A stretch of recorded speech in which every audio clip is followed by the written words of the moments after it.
again. Hello, hello, hello. So, this video is something I have to do for class.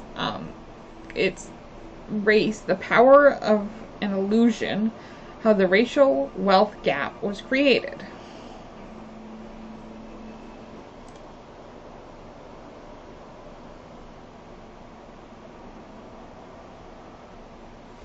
But perhaps the best example of how European ethnics would finally gain the full benefits of whiteness came with an innovation in housing at the end of World War II.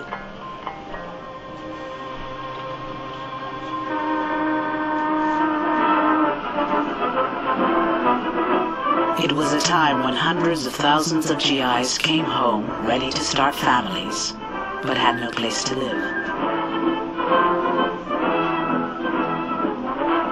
Living space was at a premium. When in the Bronx they tried building Quonset huts, and they turned to slums. All the Quonset huts had just disintegrated. There were two families sharing a hut. One family at one end, one family at the other, and before you know it, they were awful. FHA came to the rescue by ensuring long-term, low monthly payment mortgage loans. Veterans needed homes for families. They turned to a revolutionary New Deal housing program. It would racialize housing, wealth, and opportunity for decades in ways few could have imagined. In the 1930s, the federal government created the Federal Housing Administration, whose job it was to provide loans, or the backing for loans, to average Americans so they could purchase a home. Due to the stimulation of the National Housing Act, from every section of the country come reports of vastly... In order to purchase a house in America prior to the 1930s, you had to pay 50% of the sales price up front. The new terms of purchasing a home was that you put 10% or 20% down, and the bank financed 80% of it, not over 5 years, but over 30 years, at relatively low rates. This opened up the opportunities for Americans to own homes like ever before. The average person could own that home. If these terms sound familiar, they should, because this is essentially the same financing scheme that allows most Americans to own their homes today. Federal programs and banks sank millions into the home construction industry. Their message to veterans: you can afford a new home. Buy a new home now.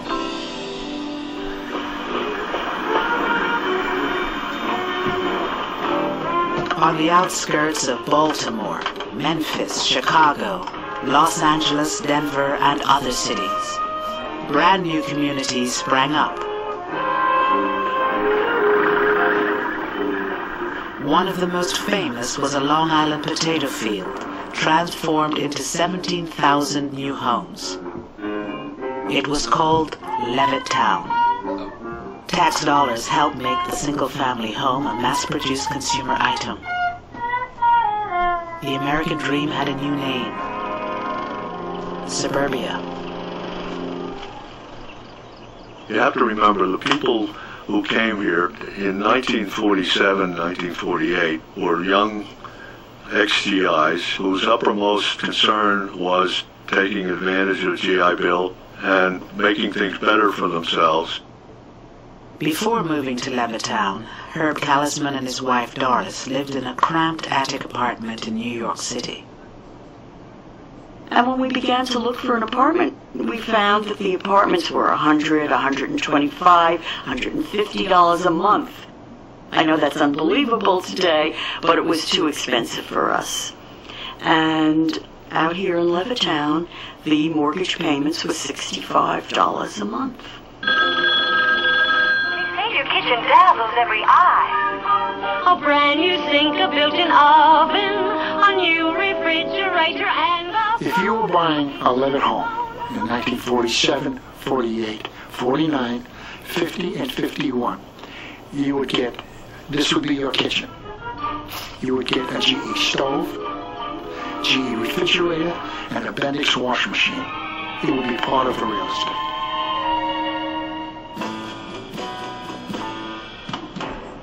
We came to Levittown and we found the model house, and we walked in and we looked around, and of course in the eyes of a young man who was raised in the ghetto, so to speak, it was an interesting experience, interesting lifestyle, seeing all the new modern conveniences, very fascinating. Eugene Burnett came home with almost 1 million other black GIs. They had fought for the country in segregated ranks. They returned hoping for equality and the American dream. For many, that dream was a new home for little money down and some of the easiest credit terms in history. I went up to the salesman. We're interested in your home. We're interested in buying one. And what is the procedure? Is there an application to be filled out? So forth. So he looked at me, looked around, and he said to me, he says, listen, it's not me, but the owners of this development have not as yet decided to sell these homes to Negroes. It was as though it wasn't real. You can't imagine. But for someone to come out and actually tell you that they can't sell to you, you know, I was really on an up, man, look at this house. Can you imagine having this? And then for them to tell me because of the color of my skin, I can't be a part of it? The FHA underwriters warned that the presence of even 1 or 2 non-white families could undermine real estate values in the new suburbs. These government guidelines were widely adopted by private industry. Race had long played a role in local real estate practices. Starting in the 1930s, government officials institutionalized the national appraisal system, where race was as much a factor in real estate assessment as the condition of the property. Using this scheme, federal investigators evaluated 239 cities across the country for financial risk. So that those communities that were all white, suburban, and far away from minority areas, they received the highest rating, and that was the color green. Those communities that were all minority or in the process of changing, they got the lowest rating, and the color red. They were redlined. As a consequence, most of the mortgages went to suburbanizing America, and it suburbanized it racially. The racial logic adopts the principle that an integrated neighborhood is a bad risk, is a financial risk, that an integrated neighborhood is likely to be an unstable neighborhood, unstable socially, but therefore also unstable economically. When the white residents of 8 Mile Road in Detroit were told they were too close to a black neighborhood to qualify for a positive FHA rating, they built this 6-foot wall between themselves and their black neighbors. Once the wall went up, mortgages on the white properties were approved. Between 1934 and 1962, the federal government underwrote $120 billion in new housing. Less than 2% went to non-whites. I can understand an individual, depending on his environment or his family or whatever, being racist, but for your country to sanction it, give him tools to do that, there's something definitely wrong there.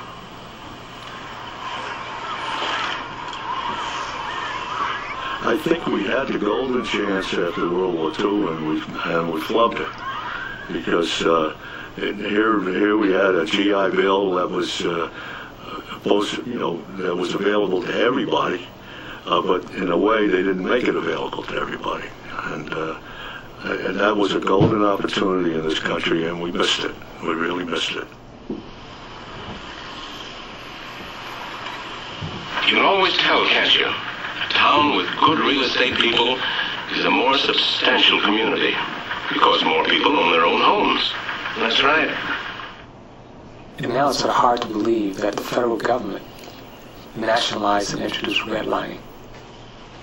In a funny way, it wasn't just giving something to whites, it was constructing whiteness.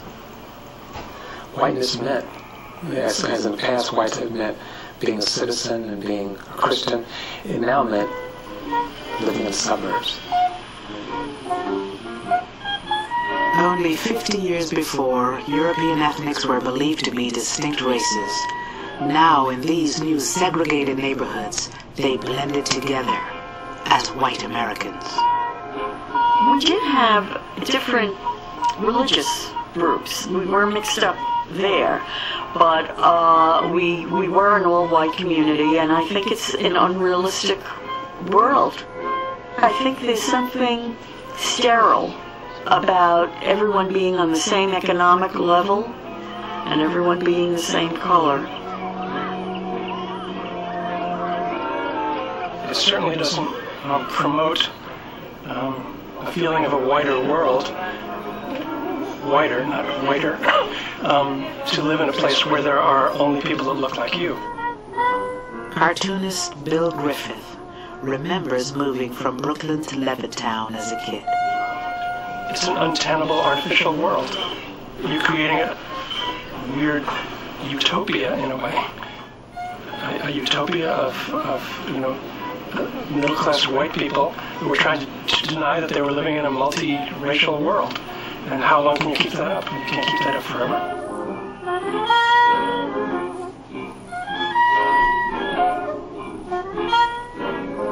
Whether there were going to be black people in Levittown was just, it would be almost the equivalent of saying, are there going to be Martians in Levittown? Basically, the idea of whiteness is who's included, who's part of the family, and it has material consequences. Blacks weren't completely left out of the housing market. The housing market that they were exposed to was largely public housing.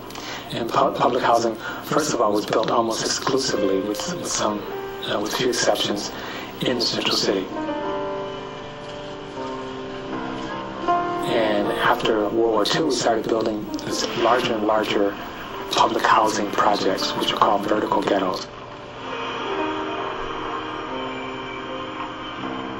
All of a sudden, you're concentrating large numbers of poor people of color in one place. Another federal program, urban renewal, was supposed to make cities more livable. 90% of all housing destroyed by urban renewal was not replaced. 2/3 of those displaced were black or Latino. Fair housing for all human beings who live in this country is now a part of the American way of life. In 1968, President Johnson signed the Fair Housing Act. For the first time, racial language was removed from federal housing policy. Non-white families began moving into traditionally white communities in numbers.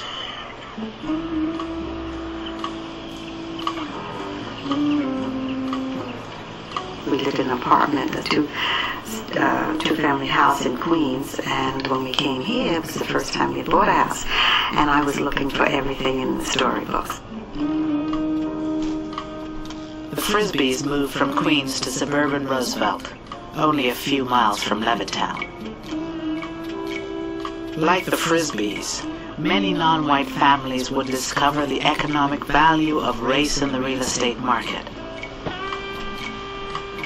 They watched as their homes and neighborhoods in suburbia declined precisely because they had moved into them.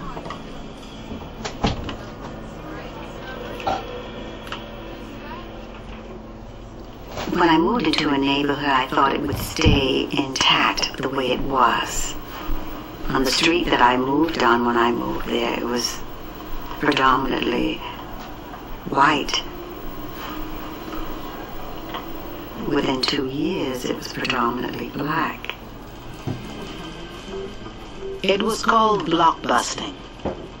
Real estate agents preyed on the racial fears of white homeowners to get them to sell their homes quickly for less than market value. The homes were resold to non-whites at inflated prices. Well, they would say, you know, we're having black people move in. Now, I will give you cash if you want to sell me your house. Do you want to stay with black people next door to you? And that's the way it went on. And as Bunny said, a lot of the people just said, yes, I'll take the money and run. And that's the start of the white people leaving. As more black and Latino families moved to Roosevelt, real estate became more and more depressed, just as the FHA had predicted. But why?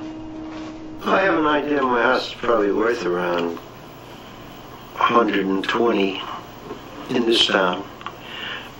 But what it would be worth in Wantor, Garden City, or some other place,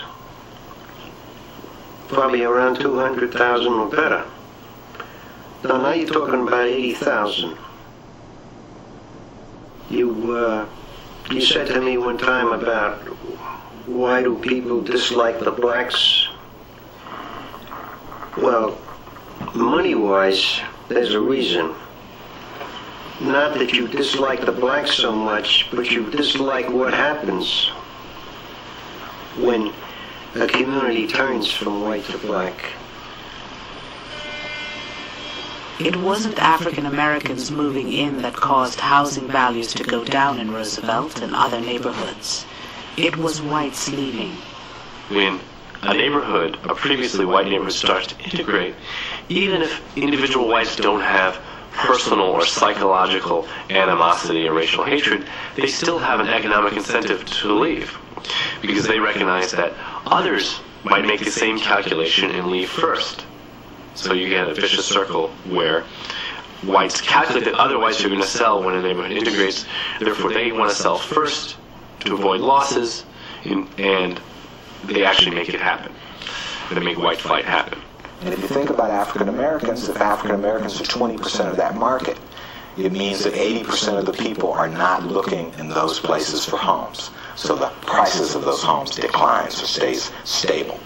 And banks contribute to this by continually making loans in regions that are on the rise, white communities, and making it difficult to get loans in black communities. So there's a difference. There's a lack of symmetry that's important to keep in mind. That so it's not the same when whites are all by themselves. Because when they're all by themselves, they're taking all the resources with them. They're taking all the amenities with them. But when blacks are by themselves, they can't get loans. They don't have decent tax base. There are no jobs, and then that becomes associated with black space. In the end, what happened to Roosevelt happens in many neighborhoods when white families and businesses flee. The tax base eroded. Schools and services declined. The town was seen by county officials as a legitimate dumping ground for welfare families. At one point, we had explicit laws that says whites are on top and blacks are on the bottom. Today we have many of the same practices without the explicit language. And those practices are largely inscribed in geography. And so geography does the work of Jim Crow laws. So many people are confused as to why after 50 years of civil rights are our schools still segregated? Why are housing markets still segregated? Why are our jobs still segregated? And again, a lot of this is a function of how we've reinscribed the racial geographic space in the United States. That structure is still what we're living with today.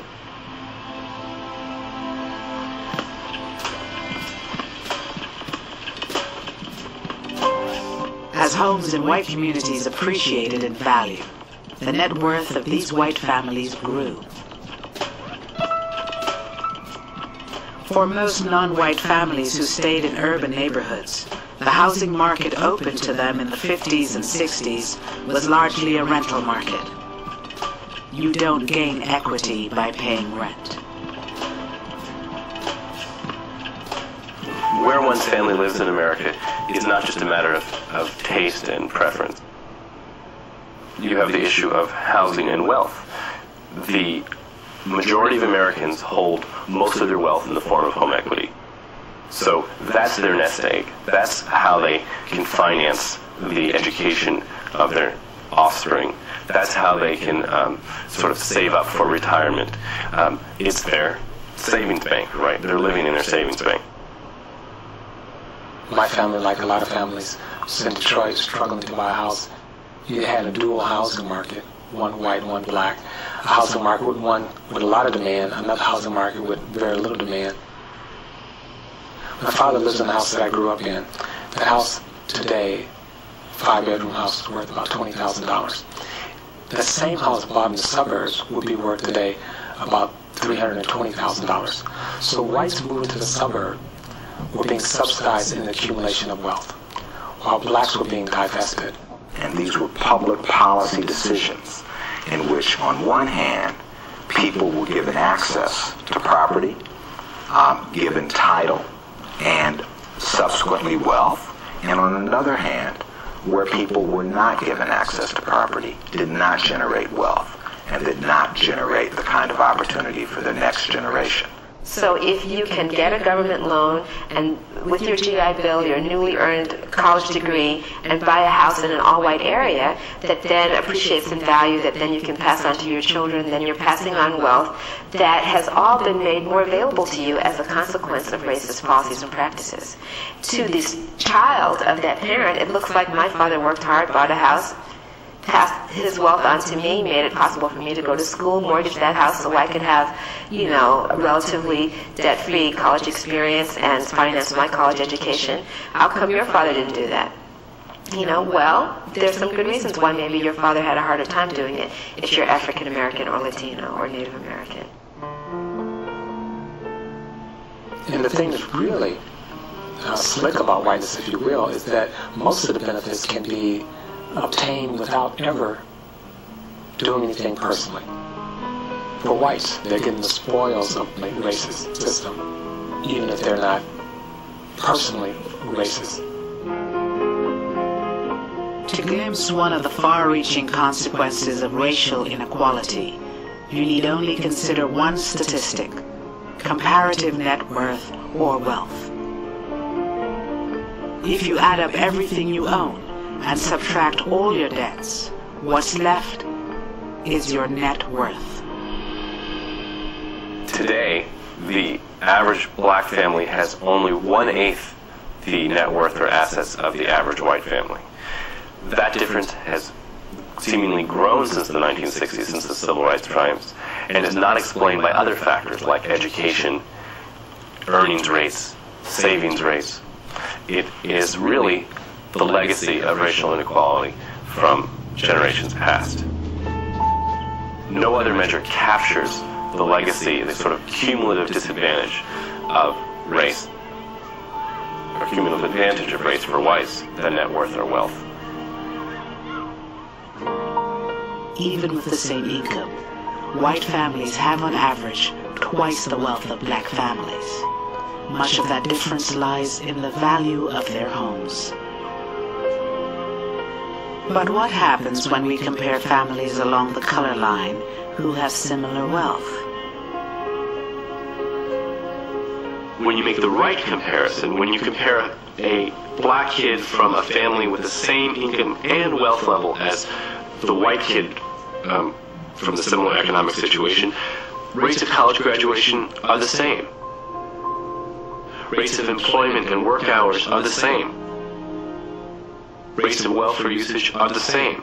So when we're talking about race in terms of a cultural accounting of these differences or a genetic accounting of these differences, we're really missing the picture because we're making the wrong comparison.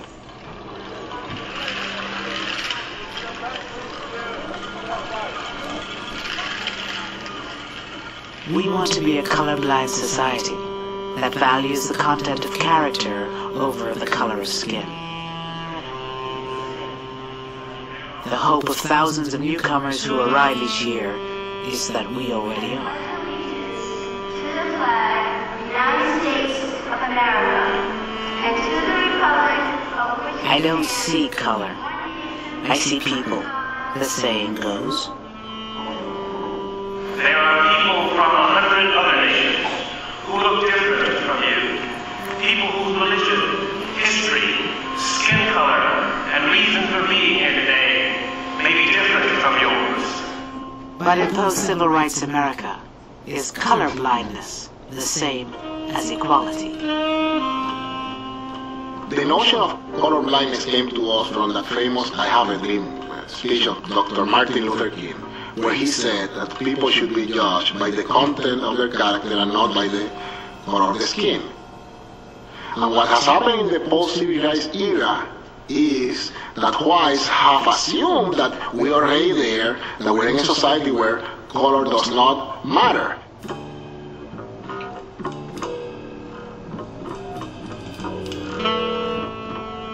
On the one hand, the civil rights era officially ended inequality of opportunity, officially ended de jure legal inequality.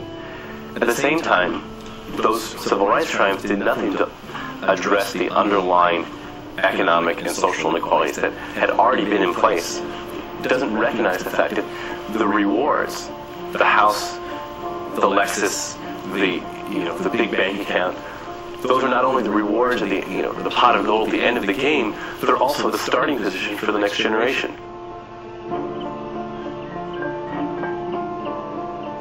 The wealth gap grows. The advantages of being white accumulate from one generation to the next. What are the benefits or the advantages to being white in a society that has historically given benefits and advantages to members of the dominant group? And if you are a person who has that privilege, you don't necessarily notice it. So until we recognize that there's really no way to talk about equality of opportunity without talking about equality of condition, then we're stuck with this paradoxical idea of a colorblind society in a society that's totally unequal by color. Claiming we don't see race won't end racial inequality. As Supreme Court Justice Harry Blackmun said, to get beyond racism, we must first take account of race. There is no other way. And just as we're born into the system, we don't ask to be loaded up with stereotypes or omissions or distortions when we come into the world. We don't ask to be in a structure which is unfair, but that's what we have inherited. Whether you identify as a person of color, whether you identify as a white person, it doesn't matter. I think we have to be uncomfortable with the present racial arrangement. In a sense, I think we have to be willing to be uncomfortable, willing to demand more of ourselves and more of our country, and willing to make the invisible visible. I think we all have to think about, what can I influence? I don't influence everything, but the things I do influence, I can think about, how am I making this a more equitable environment? I can ask myself, who's included in this picture and who isn't? Who's had opportunities in my environment and who hasn't? What can I do about that?